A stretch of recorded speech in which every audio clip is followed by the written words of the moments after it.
شعبان المعظم کی 15ویں رات کو شب برات کہا جاتا ہے، یعنی 14 اور 15 شعبان کی درمیانی رات کو شب برات کہتے ہیں۔ برات کا لفظی مطلب نجات کی رات ہے۔ اس رات کی خصوصیت یہ ہے کہ اس رات میں اللہ تعالیٰ اپنے نیک بندوں کو اپنی خصوصی رحمت سے نوازتا ہے۔ اس رات میں ہر کام کا فیصلہ ہوتا ہے۔ اللہ تعالیٰ مخلوق میں رزق تقسیم فرماتا ہے۔ پورے سال میں ان سے سرزد ہونے والے اعمال اور پیش آنے والے واقعات سے اپنے بندوں کو باخبر کرتا ہے۔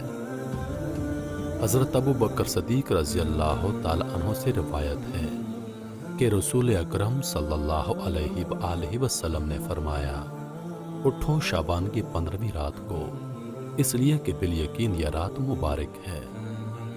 اللہ تعالیٰ فرماتا ہے کہ اس رات کو ہے کوئی ایسا جو مجھ سے بخشش چاہتا ہو تاکہ میں اسے بخش دوں، ہے کوئی ایسا جو تندرستی مانگتا ہو، ہے کوئی محتاج کہ میں اس کی محتاجی دور کر دوں۔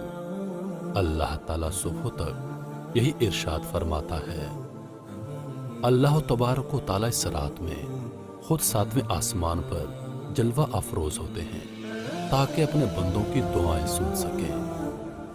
حضرت علی رضی اللہ تعالی عنہ سے روایت ہے کہ رسول اللہ صلی اللہ علیہ وسلم نے فرمایا، شعبان کی رات اللہ تعالی آسمان کی طرف نزول فرماتا ہے، مشرک، دل میں کینہ رکھنے والے، رشتہ داروں کو قطع تعلق کرنے والے اور بدکار عورت کے سوا تمام لوگوں کو بخش دیتا ہے۔ عائشہ صدیقہ رضی اللہ تعالی عنہا نے فرمایا، ایک رات میں نے رسول اللہ صلی اللہ علیہ وسلم کو بستر پر نہ پایا تو میں آپ کی تلاش میں گھر سے باہر نکلی۔ میں نے دیکھا کہ آپ جنت البقیع کے قبرستان میں موجود ہیں۔ آپ کا سر مبارک آسمان کی طرف اٹھا ہوا ہے۔ حضور نے مجھے دیکھ کر فرمایا، کیا تمہیں اس بات کا اندیشہ ہے کہ اللہ اور اس کے رسول تمہاری حق تلفی کریں گے؟ میں نے کہا، یا رسول اللہ صلی اللہ علیہ وآلہ وسلم، میرا گمان تھا کہ آپ کسی بیوی کے ہاتھ تشریف لے گئے ہیں۔ حضور نے فرمایا، اللہ تعالیٰ شعبان کی رات میں آسمانی دنیا پر جلوہ افروز ہوتے ہیں اور بنی کلب کی بکریوں کے بالوں کے شمار سے زیادہ لوگوں کو بخش دیتے ہیں، اور اسی شمار سے لوگوں کو دوزخ سے آزاد کرتے ہیں۔ اس وقت اس قبیلے کے پاس بے حساب بکریاں تھیں۔ حضرت عائشہ صدیقہ رضی اللہ تعالی عنہا فرماتی ہیں کہ حضور صلی اللہ علیہ وسلم نے اس رات مجھے بھی عبادت کی ترغیب دی اور خود بھی عبادت فرمائی۔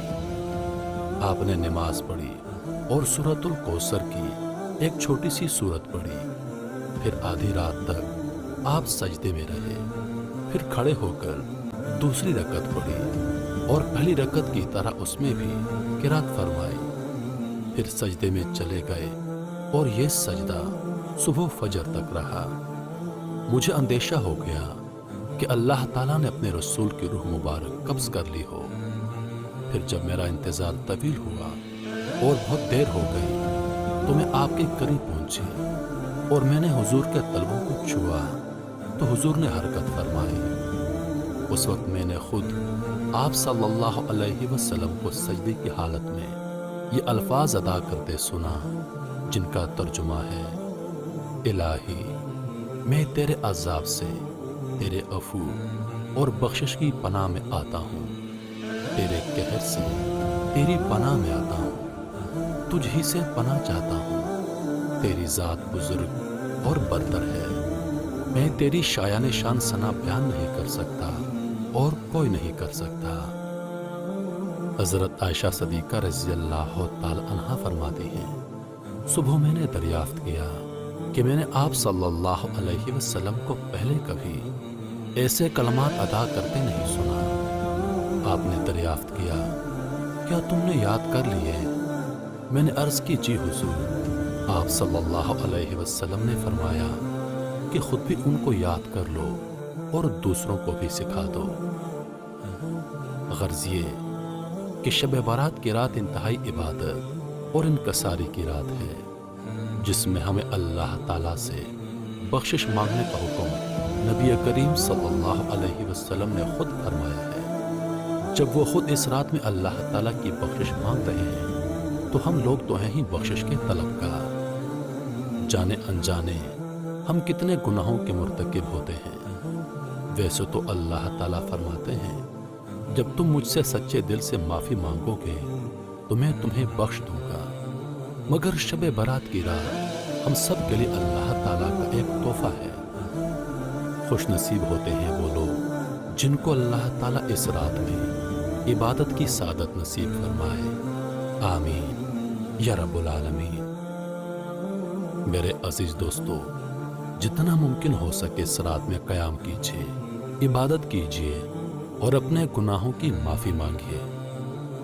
اس رات میں اللہ تعالیٰ ملک الموت کے ذریعے کام لگاتا ہے کہ جن لوگوں کی روحیں اس سال قبض ہونی ہیں ان کے ناموں کی لسٹ تیار کی جاتی ہے۔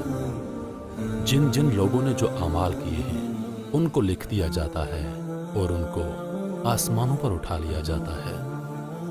جن لوگوں نے اس سال وفات پانی ہے، جن لوگوں کے ساتھ جو معاملات پیش آنے ہیں وہ سب کے سب لکھ دیے جاتے ہیں۔ میرے عزیز دوستو، ہم دنیا کی رنگ رنگینیوں میں مست ہیں، ہم دنیا کی رنگینی میں کھو چکے ہیں، لیکن ہمیں معلوم ہی نہیں کہ کیا پتہ اس سال ہمارا نام بھی ان لوگوں میں لکھ دیا گیا ہو جن کی موت اس سال واقع ہونی ہے۔ چونکہ زندگی اور موت کا کوئی پتہ نہیں، لہٰذا ہمیں اپنے گناہوں کی معافی مانگنی چاہیے، اللہ پاک سے گڑ گڑا کر اپنے گناہوں کی توبہ کرنی چاہیے، اور ہمیں چاہیے کہ اس رات میں جتنی ممکن ہو سکے ہم عبادت کریں، اپنے گناہوں کی معافی مانگیں، اللہ پاک کی طرف رجوع کریں۔